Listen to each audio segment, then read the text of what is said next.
আমাদেরকে মনে রাখতে হবে কেবলমাত্র হাসিনার পরিবর্তন হয়েছে, ফ্যাসিবাদী কাঠামো এখনো পর্যন্ত বিলোপ হয় নাই।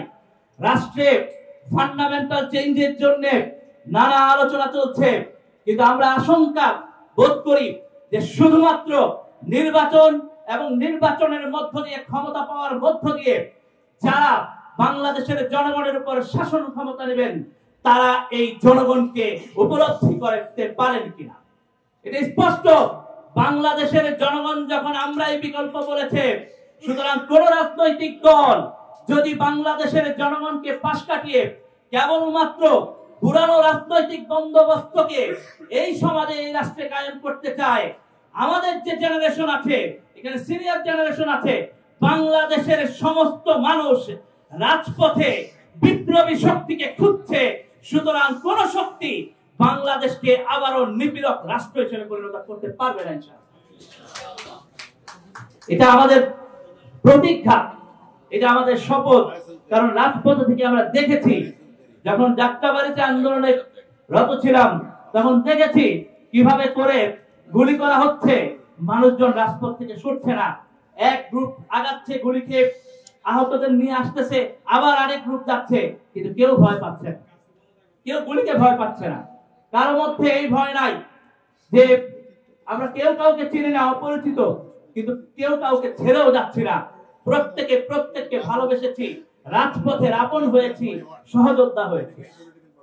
সুতরাং আমি এই আলোচনা সভা থেকে আপনাদেরকে আহ্বান করতে চাই, বাংলাদেশের জনগণের কাছে বাংলাদেশের জনগণের যে ক্ষমতা, সেই ক্ষমতাকে ফিরিয়ে দিতে পারলে পরে যে গণ অভ্যুত্থান সংগঠিত হয়েছে, সেই গণ অভ্যুত্থানের আকাঙ্ক্ষা বাস্তবায়িত হবে। আমি আপনাদেরকে বলতে চাই, আপনাদের মনে থাকার কথা, যখন 9 দফার কথা বলা হলো, পত্র পত্রিকা ইলেকট্রনিক মিডিয়ার অধিকাংশগুলোই প্রচার করলো 8 দফার কথা। তখন ইন্টারনেট নাই, কিচ্ছু নাই, যোগাযোগের অবস্থা নাই, তারপরেও বাংলাদেশের জনগণ তার অন্তর দিয়ে কেবলমাত্র 9 দফাকে উপলব্ধি করেছে।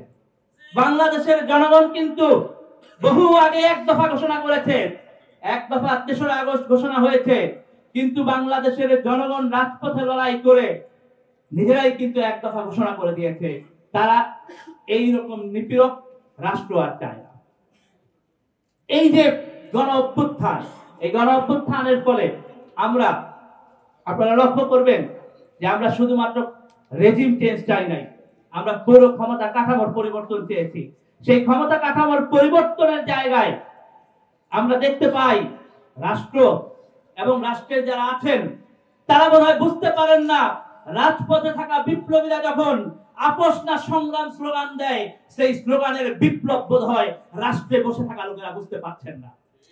আমরা যখন রাস্তায় দাঁড়িয়ে ক্ষমতা না জনতা স্লোগান দিয়েছি, আপোষ না সংগ্রাম স্লোগান দিয়েছি, দালালি না রাজপথ স্লোগান দিয়েছি, সম্ভবত এই স্লোগানগুলোর বিপ্লব, এই স্লোগানগুলোর আগুন, এই স্লোগানগুলোর মর্মার্থ বোঝার, উপলব্ধি করার শক্তি বাংলাদেশের রাষ্ট্রের চেয়ারে যারা বসে আছেন তারা বুঝতে পারছেন না।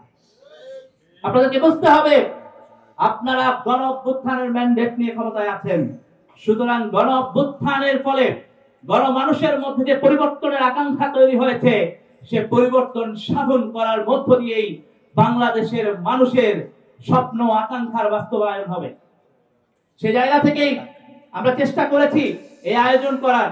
এই আয়োজনের মধ্য দিয়ে আমরা বাংলাদেশের মানুষকে বার্তা দিতে চাই, বাংলাদেশের জনগণের পাশে দাঁড়িয়ে, বাংলাদেশের জনগণের সাথে থেকে গণ অভ্যুত্থানের আকাঙ্ক্ষা বাস্তবায়নে আমৃত্যু লড়াই চালিয়ে যাওয়ার সংগ্রাম এবং প্রতিজ্ঞা আমরা ঘোষণা করেছি।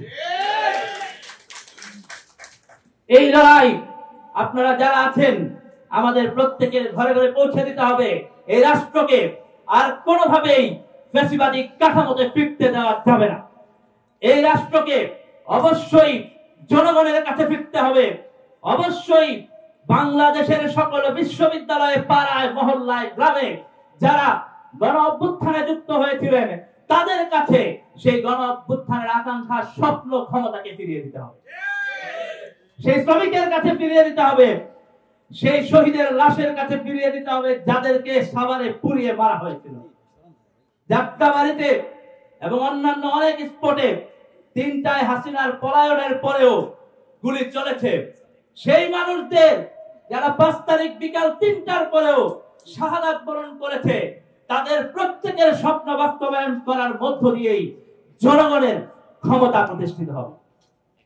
আমি আপনাদের কাছে এই জন্য আহ্বান করতে চাই, এই উদ্যোগ কেবলমাত্র শুরু। বাংলাদেশের জনগণের কাছে ক্ষমতা ফিরিয়ে দেওয়া পর্যন্ত এই লড়াই চলবে। এই লড়াই আপনারা পাশে থাকুন, এই লড়াই অব্যাহত থাকবে। আমরা বাংলাদেশের জনগণকে সাথে নিয়ে আগামী দিনে জনগণের বাংলাদেশ গড়ে তুলব ইনশাআল্লাহ।